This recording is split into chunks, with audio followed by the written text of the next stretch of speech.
Well, good morning. Hey, good morning, Doug. The Okay. image that I got was not an over use of the energy in terms of it being super open and powerful, like a big old rocket ship with a really small, top part. That's not what I got. What I Uh-huh. got was an inefficient use of the Yeah. energy because the energy is Yeah. coming in at a kind of a set rate that's Yeah. appropriate for the third density body, but we can inefficiently use the catalyst, and then it can get blocked so that its ability to go, say, upstream into the next chakra is Yeah. less effective. How does that sit with you? Absolutely. Yeah. The image I got the whole time was like a pinball machine. Mm. And, rather than the ball coming down with gravity, if it was like hitting things on the way up, Mm. that's kind of, That's it. that's kind of That's what I it. got. Yeah. Perfect. Okay. Yeah. So what do I do with that? Maybe except for asking more questions and sitting with it and asking what is bringing the inefficiency? Mm-hmm. As best as I understand, and even just as I was dwelling on the solar plexus, I was paying attention to identity and will and how I'm feeling in that area. And I feel, while in a way I feel quite stable, another part of me feels very much like the floating self, and it's kind of being thrown all about, and not any control of what's about to happen. And while the stable part of me is cool with that, and I trust, and I can just really say I have no doubt that things are going to come together in some way. The other part of me is, man, I have no clue what's going to happen here, and finances is a bit of a up in the air worry slash. I think part of what it is in the best of ways, and I do mean this in the best of ways. Yeah, and that's the solar plexus, and that ties. That's the whole lower chakra, the lower triad Okay. there. Yeah. Okay. Because usually what I like to do is invite the person's own unconscious, and by that I don't mean your individual unconscious. I mean the deep mind, which is the platform through which your higher self communicates and all of that. Ra talks about the trunk of the tree of mind, and there's these multiple layers below the surface that move from the person's unconscious. Well, it's all kind of unconscious in a sense, but the subconscious person, and then you go into the deep mind, your deep mind, and then you go into the racial mind. And racial mind, from a raw perspective, a law of one perspective, is not say white race or the black race or things like that, Yeah. but it's more of the esoterically it would be more from where your soul originated. Given my own speculation here, is given that you're interested in these things at a young age, you probably have been interested from all time, early as you can remember, if you're like me in that. For sure. So, my guess is that you are perhaps a wanderer, or certainly somebody who has achieved higher degrees of gnosis, and so that would be a part of your deep mind, and then that'll be a part of your racial mind. Racial mind meaning, is it your social memory complex? Let's say if you're a wanderer, then your racial mind would be the social memory complex from which you come. Do you know what a social memory complex is? I do, just by way of raw. I mean, I'm reading the concept book at the moment, so just good. roughly. Yeah. And then also the other souls here from your particular social memory complex that has an amalgamation of the Earth experience plus the social memory complex. So whatever, complex thought form that is created there. Yeah. So that would be another layer. And then you have the planetary mind, and that is all of the Earth's, that is the Earth's own consciousness that we create as a human third density population. And that would be, I'm going to argue as parallel perhaps to what Teilhard de Chardin talked about in terms of the noosphere. Okay, gotcha. He wasn't the first one to coin that. He was the popularizer of it, but he was probably the one that really was serious about it in the West at his time. And so then from the planetary mind, we have we start to enter into the archetypal mind, and this is the archetypal mind of the Logos. These would be the 22 archetypes that structure our third density experience here. And from there, we'd have the broader logoic mind. And then we would move into that would be the sun, the sub logos, not the logos, the sub logos level. Yeah. Gotcha. Excuse me. And then we would go into the galactic mind, the galactic logoic mind. I think maybe Law of One calls it the cosmic mind, perhaps. And then we go into the all mind, and this would be the one infinite creator's mind. So we have all of these different aspects, and these are all feeding into you. These are all things that are feeding into you. But at a perfect, there's an algorithm or something, some kind of complex algorithm that is mediated by your social memory. Your mind, body, spirit complex totality. That's the seventh density being. Then it's like this infinitely complex thought form that is resourced to the higher self. That is resourced to then the different strata of the person's experience, different in the densities. So you have all of these things going on, and what I think a lot of people are here, especially those who are more advanced souls, and I don't mean advanced as better, I just mean more complex, and kind of come here with a mission, is especially if we come from a positive social memory complex that kind of plowed through like more easily or more quickly the third density, fourth density, fifth density, and the sixth density, and as Ra said they did, because they were so harmonious and so positive. But there is, this is just my speculation, but there's a lack of being able to know oneself and to know the infinite creator as the I. So I think the Earth, especially the West is kind of the discovery of the I, as opposed to we. And that is important. That individuation is important. It's an important part of cosmic evolution. It's an important part of the Logos learning about itself, is who am I inside this greater us, because both are true. And so, last time when I was talking to you about can you concentrate on just being here present in this body in this time, and see perhaps the way up is actually the way down, more incarnated, more acceptance into your particular incarnational reality as this person, this body, with this life is exactly as it is.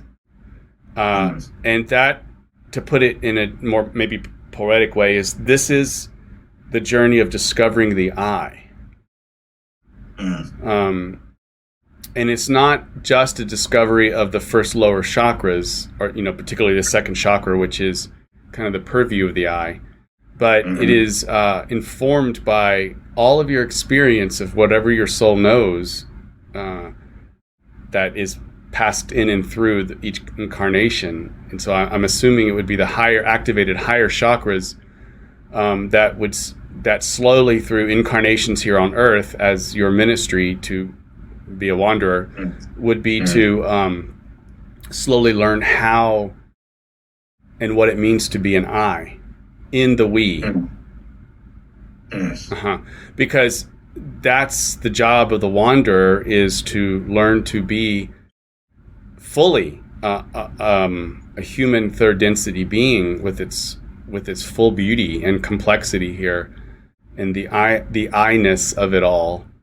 And then through a well-developed I, again, my opinion, but this is the avatar. This would be the Jesus Christ event. This is one who doesn't go up in more of an aesthetic way to live a certain life so that upper chakras get, activated and so on and so forth in isolation, but rather it's to go down, borrowing from Apostle Paul, did not hold equality to be clinged to, but took the form of a servant, that kind of thing.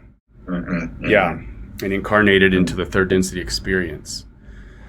So when we as humans, and this is just conventional thought too, but when we as humans experience some kind of existential frustration, or it can just be regular frustration, that frustration has a home in the body, and it's the lower chakras, and it can be an itch that the only way we know how to scratch, probably the easiest way, is either fight, flight, or fuck. Well said. And so that would be one way that the heightened sense of urgency can be channeled into that. Yeah. What energy is for me is a diversion from trying to figure out the solar plexus, not wanting to have to figure that out, afraid that I'm not going to figure that out. And it's almost like I don't want to use the word sabotaging of getting there, but it's you are. Like, okay. Yeah, I mean, the more that you cling to it, this spiritually, right? The more, and this is conventional spirituality, the more we cling to it, the less we get it. But in the spiritual life, the more you give it away, the more that you surrender into this all-encompassing love, the more that you receive, and because you're not clinging, you're not trying to force something. And so this will be the way that you actually become the adept that you are, much more effortlessly, because you're using catalyst efficiently. That's the point. Yeah. Okay. Yeah. Okay, so gotcha. I want to go back to something that Ross said. Ross says that the path of spiritual evolution, and I think they're speaking also of the entire one infinite creator. So not just you, and me, but the wholeness of it all, is unity, love, light, and joy. That is the heart of the spiritual evolution. Unity, love, light, and joy. And the way I understand this, now there's going to be other people that would probably say it better or disagree, and that's fine too. But here's how I've worked a lot with trying to understand what Ra means by that sort of phraseology in the way that they say. And I think that one of the earlier things that Ra says is that there is only identity. And this is the identity of the one infinite creator. And so one may become transparent in their personality, the Dougness of it all becomes transparent. So the Dougness and the one infinite creator actualized oneness. They actualize oneness together. What is required is my yes. What is required is your yes, the Mary's yes. Let it be done unto me according to your will. That's the birth of Christ consciousness into the world incarnatedly. But it doesn't mean that Dougness disappears. It is the channel through which the one infinite creator then can more or less efficiently come into third density incarnated experience. But the one infinite creator's identity, by virtue of being a creator, because a creator is not a creator unless there's something created, which is experience, that is unity. The creator knows itself as unity. Now, unity is not uniformity. Uniformity is everything is the same. Rather, unity is, borrowing from Richard Rohr, is diversity maintained and protected. And so that this diversity is inside the unity. Yeah. So that is this would be, in my opinion, the cosmogenesis stage of the infinite creator becoming aware. Is I know myself as unity, if you will. But there is no I know myself. There is not a consciousness that is aware. It is a nascent consciousness, but it's not come to a full focused vortex yet. Then we have the next stage is love.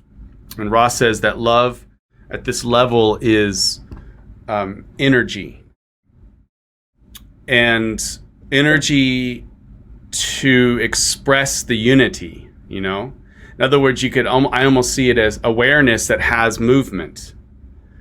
If awareness is pure light, white light, say, then awareness that begins to have circular, almost like a vortex kind of focusing movement, that it's awareness that has movement is love. This is that energy. Now, it's also the beginning of consciousness, because light is consciousness. Light is, you can think of like the light goes off in the head, or the eureka, the light bulb over the head, that's consciousness. That is, I know, I have a sense of I am. But you don't get there. You don't get to consciousness doesn't come first. What comes first is sort of like this instinctual drive to express. It's pure arrows without direction, Just this, it's this instinct to experience the self. And then love begins to form the capacity to experience the self. This is that movement in awareness. And then consciousness is sort of the third result of this movement. And you can think of it as simultaneously happening, but it has to happen in the unity, love, and then consciousness. Yeah. Gotcha. And then what is the byproduct of all of that? It's joy. Yeah. In other words, the one infinite creator's experience of, as Whitehead would say, to live well, and to live better. To live more efficiently, in other words, to use energy as the most efficient way, and then to constantly strive for more intense ways of living. To live well, to live better. Yeah. The constant impulse, the affective result of this consciousness knowing that it's experiencing itself through infinite variety, that is joy. So God, if you will, God experiences God's self through our suffering, feels the suffering because who else is experiencing it but God? But the suffering is grounded inside the perspective of unity. And so the 40,000 foot view, or the 40 billion foot view, is one that sees all the parts, and there is no losing of the self. There is no losing. There's novelty that comes up. So God would experience, let's say, suffering, which is a novel experience for God. So there's an undergirding joy, even as it's emerged in its acute form through you and I as suffering. And so the path of the human, the third density human, as far as I can see, is to become so fully incarnated here through our yes, let's do it, I'll be fully part of this, so as to experience the ups and downs, the random, things that we would see as suffering and these kinds of things, but also to have an undergirding level of consciousness of joy, holding the pain and the happiness together, but underneath that girds the joy. And why I'm saying all of that is because your question is really about what brings you the most joy. So you are a microcosm fractal of the one infinite creator in this body, in this time, with this wife, with these kids, you know what I mean? With this life experience this time around. That's unity, the unity of it all, come to the eternal now, right where you're at. And then love is your capacity to have agency, your agential power. And then light would be your capacity to wield your will in the direction of how you want to, your intention, to wield your will. And then that's tied with faith, to truly have faith that even though you may not see the results moment by moment of your actions which have incarnated your intention in your will, to have faith that they are bearing fruit. And then one can experience joy even, so you said it well, you do experience a sense of equanimity, that it's all going to work out. I mean, probably in your life you've gone through some really, really difficult times, and it's always come out to a betterness. Yeah, for sure. So this isn't your first rodeo. You can trust that the resurrection happens after every crucifixion. But it doesn't mean that your third density, lower triad is going to produce some sense of anxiety. And that's not a sign of you're not very developed. It's a human phenomena to which you can still feel joy and equanimity even as this anxiety emerges. And then from there, the witnessing presence that you can embody, that's that anchored self, can choose, how do I want to respond to the affective nature of my anxiety? Yeah. Okay. Yeah. I'm with you. So how does this sit with you so far? Yeah, 100%. That's exactly it. I mean, everything you've said. So what does bring you joy? I mean, let's look, like, if I could wave the, I've got it. Hang on. I do happen to have a Harry Potter magic wand, first edition. Oh, that's fantastic. That's fantastic. Man, what would you do? On that point, do you have any insight why I have felt a massive pull towards rereading Harry Potter right now? Huh? And thus I am. I'm in the second book, and I've just been feeling it, and I've just been pushing it off. Like, man, no, I'm fine. But it's something about, I was asking higher self, and I was just going to note it to you because it's like, man, but what was hitting me was, of course, the story is archetypal, and especially that of Harry's. And I was feeling, I mean, all of it is, but I've been feeling the possibility of, and zero comparison, I'm just talking archetypally.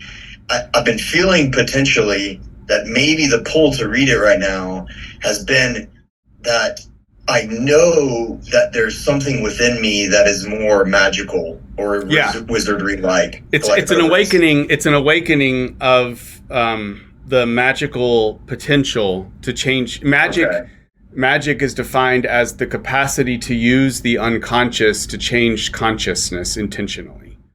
Wow, nice. So, Nice. even a conversation that you and I would have, if you and I leave that conversation in a different way to know ourselves and know the world, then that conversation took place within the indigo ray. It's the blue ray, the indigo ray. The adept way.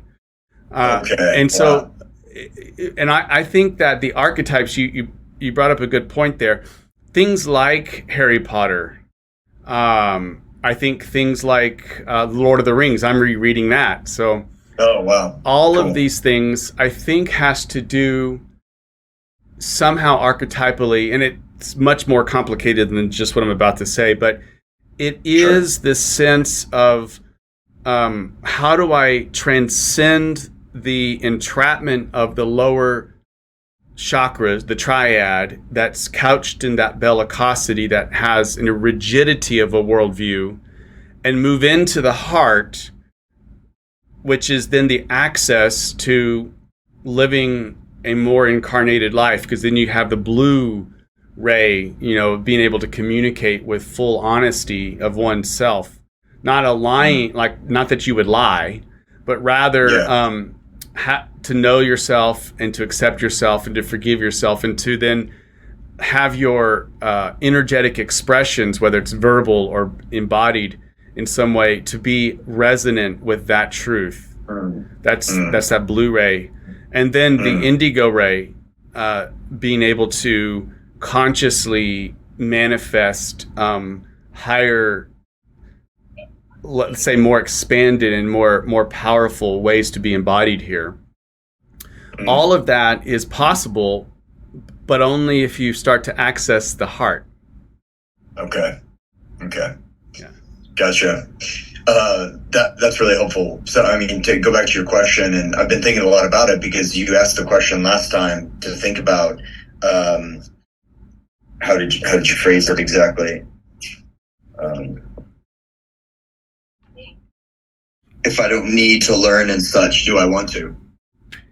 And so what's been coming up as I've been even just thinking about, potentiality for what's next, I have been asking myself the question, like, what do I love? And as it relates to that, or what just in this time around, by way of what incites within me an experience of union and or joy, and every single time it's learning. And it really is. Like, I remember the very first time, hilariously, I was reading, or not hilariously, but, now, I was reading C.S. Lewis's Mere Christianity when I was 14, and I had a moment that was as close to a mystical shift of consciousness that I can remember. And all it was this just little quick moment and it felt like I was a light bulb. That's funny, you said a light bulb a second ago. And it's like something turned on, and it felt, I had this awareness that it was like, man, there's real wisdom to know and to be embodied here. And then it was done, and that was it. And it was like, from that time, it's like, whenever I can, part of why I appreciate conversations with you, but whenever I can not just learn something consciously, but whenever I can learn something that feels in some way intrinsic or in union with my path, that I can live in some experiential kind of way, that is just pure joy. And so I've been paying attention to it, and a good example is last night, which both has a question in it. It's a good example of this, but it also has a question in it. And last night, one of my friends had asked to have a conversation around hell and universalism and all that stuff. He's in his kind of deconstruction phase and all that. And I felt it. And it's what I've been paying attention to is I love to, I so appreciate the way you just worded that about magic, the use of the unconscious to change something or to give a new awareness in the conscious. It's like, that is so simple, and that kind of frames what I feel I experience and what I feel I love about having conversations with people about their faith journey, their spiritual journey, for lack of better words. And it feels, and so like what happened last night was, and this has happened several times in the last week. I mean, this happens often, really. It's just I've been paying attention to it now, and it's like, man, what happens is all I have to do is to engage in in as much integrity as I can, but to meet them where they're at, which like last night means to meet them in a really kind of Christian framework, for lack of better words. But in meeting them in the Christian framework, trying to also, be aware in my own mind and hold space in the conversation for potential expansion. And that's where it's just like in my own mind, I know that I always need expansion and I always want expansion. And I don't think that I am more expanded than someone else, but it's just the possibility of I desire, okay, that's another way to say it, is I love the experience of mind and heart expansion in whatever way that comes. I love that, and I feel that in conversations as we discuss, these types of things. Let me pause there for a moment. It's just to say, I think overarchingly what I came out with is I love, and I would say this in the best way because I realize it's not reading a book that I love. It's not gaining new conscious knowledge that I love. It's the possibility of that expanded awareness and the way in which it can shift my moment-to-moment experience. I think something to that effect is what it is. But to do what? Like, this is the key piece. It's not, okay, so you said it well, and it is to shift and change your gnosis. Yeah. Yeah. But then to what end? That's what we have to define. Yeah. And I don't mean that as like an occupation. I mean that as to service. Yeah, see? No, I gotcha. Gotcha. That right there is, I think, what I'm hitting up against. And it's like one part of me, the personality structure, threeness part of me, has long been utilizing this bit of joy and experience for, if I can say it this way, my own power over others. Sure. By way of knowledge. Knowledge is power. Yeah. But the other part of me is like, that's always there and I always feel it. That's not why I do this and that's not what I want. It is, of course, for service. And I'll say for myself, it's first and foremost to embody it. And that's what I've come to realize is all the ways in which I've been heaping, knowledge and or expansion to not the end of my own living it and my own being. It's been unhelpful, or it's almost felt like a block, or it's felt like what's the word I'm looking for? Too much input. It's too much input with no valve out, for lack of better words. Great. And I think some of just as the analogy that comes to my mind is I've experienced a lot of constipation in my life, especially the last 6 years. And it's like, it feels like that's the physical equivalent. That's exactly of what right. I've been doing. That is precisely correct. Okay. Awesome. So what I think I'm wondering is, or where I think I've been feeling a little bit of the stuckness is, what is the most helpful and appropriate way of creating a valve of service with this joy, for lack of better words. Yeah. And I think that is something that you have to kind of bilocate and both be within God's own wheelhouse, if you will, while giving to Caesar what is Caesar's. In other words, while living in the third density experience. It's a good way to say that. Yeah, just to be perfectly biblical about it all.